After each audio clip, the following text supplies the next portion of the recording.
Урматтуу мекендештерим, мусулмандарда bir эреже бар. Мусулмандын көпчүгү бетинен дагы таза туруш керек деген мусулмандарда эреже бар. Бул дегени эмне дегени? Кээ бирөөлөр киндигинен астын башка бирөөнүн денеси деп ойлойт экен да. Кир самундарды колдонот, кир нерселерди колдонот, боло берет бул жака дейт. Ич кийимдерин карабайт. Жечип ыргытып берсең бетон болуп даң деп жерге түшөт. Ошондой экен кээ бирөөлөр. Бирөөнүн денесине карагандай карайт экен бул жактарын, дене мүчөлөрүн. Бул жактар бетибизден дагы таза туруш керек, урматтуу мекендештер. Мусулмандын дааратканасы, ажатканасы, дааратканада даарат алабыз, ажатканада ажатты бүтүрөбүз. Ажатканасы үйүнөн дагы таза туруш керек. Себеби үйдө дагы кыла албаган ишибизди ошо ажатканада кылабыз. Эми кээ бирөөлөрдүн ажатканасына кирип койду. Сасып кеткен, ордунда эмес, таштарды коюп койгон. Бул урматтуу мекендешим, адамдын үстүнөн күлүү дагы бул эсептелет. Даараткана, ажатканасыга кетип аткан жолдо бир жалбырак калган эмес да. Мусулман ушундай болобу?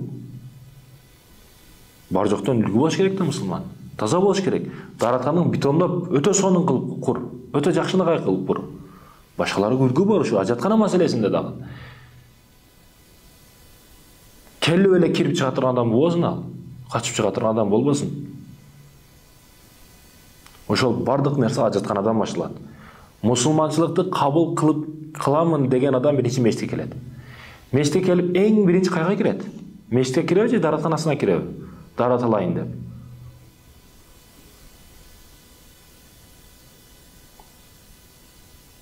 Сол бут менен кер сүйлөшпөй, какырын түкүрүнбөйсүн, жана сол калмай аткар дааратканасын унтазга таштабай, суу кагазды сырап кылбай, өзүн жиркенген нерсени башкаларга көрсөтпө. Дааратканадагы жалпы тазалыкты сакта. Өзүң кирип атканда кандай болушун кааласаң, башкаларга да ошондой калдыр. Дуаларын айтып кир. Отурганды билбейт, кантип заара кылганды билбейт. Буну ушунча теологдор иштеш керек болот да. Молдолордун өтө жумушу көп да бизде. Адам отуруп зара кылганды билбейт. Эркек менде эле туруп зара кылба, жарымы шымга кылып, ден соолугуңа зыян кылып, эркек дагы отуруп зара кылат.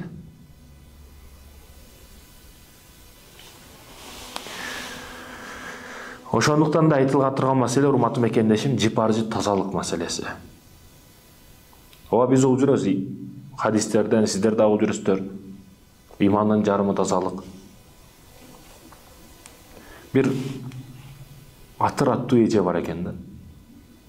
Атыр эже экен. Келин алыптыр. Келини духийлерге, атыр саткан жерлерге барып, атыр деген атты колдонбойт экен да. Адиколон бериңиз, ол эркектердики, адиколон женский бериңиз дейт экен. Буну аты адиколон эмес, эркек аялдаркы башкача. Эсе тагын жок, ушунан женский родунан, женскийсинен бере бериңиз дейт экен. Көрсө анын кайнатасынын, кайненесинин аты атыр эже экен да. Ошол сыяктуу кызык окуялардан миск урматтуу мекендешим жипаржыт себүүнү, мусулман жипаржыттуу болот. Пайгамбарыбыз саллаллаху алейхи вассалам атыр сепкен, колдонгон, бул нерсеге үгүттөгөн үммөтү.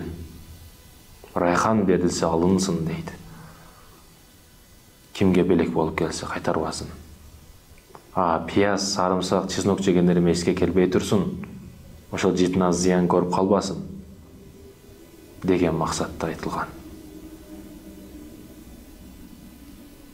Чындыгында бирөөлөр келип намаз окуйт, эми жытыга чыдап болбойт. Носкиси сасып кеткен. Тиштерди дагы жууп туруш керек, урматтуу мекендештер. Кааласак, каалабасак мажбур түрдө жуушубуз керек. Башкаларга сүйлөгөндө кээ бирөөлөрдү мындай байкап туруп, карап туруп, оозунан келип аткан жыты, тамеки насыбайын сасып аткан жыттары, оозуңду насыбай менен сасытпа, тамеки менен сасытпа. Гыйбат ушак менен сасытпа, оозуңду таза карма. Сөз түрдө 2-3 мүнөт жуу. Мисвак колдоно албасаң, башка бүгүн тиш паста щеткалар бар, ошолор менен таза кылып жууп карма. Ошондон алат да, башка адамчы. Ошондон көрүп берчийт. Сүйүү дегени биринчи жытыга ашык болот экен да адам. Сүйүү дегенде биринчи ошол келип аткан жыты. Себеби адамдан мурда жыты келет да.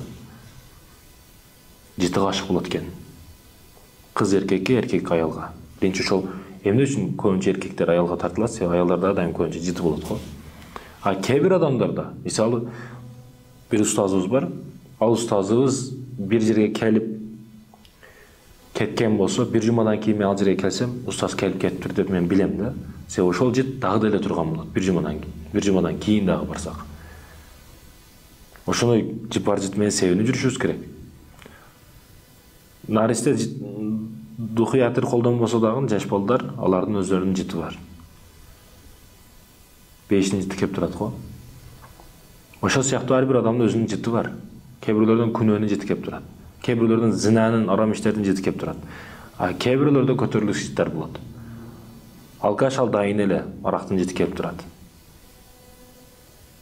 Мусулмандан чыныгы атырдын, духилердин жыты кеп туруш керек, мусулманчылыктын жыты кеп туруш керек.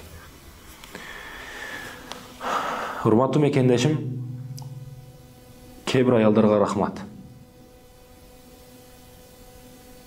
Мисалы, өмүрлүк жолдошу ар дайым ичет, оозу арак сасып турат, тамекисинен свай сасып турат. Ошону өмүрлүк жолдош кылып 20 жылдан бери, 30 жылдан бери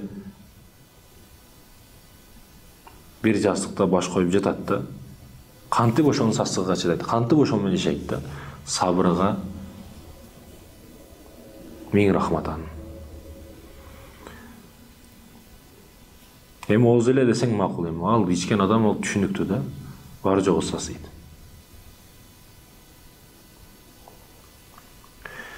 Ошондой экен, урматтуу мекендешим, бул жыпар-жыт маселесине мааны беришибиз керек.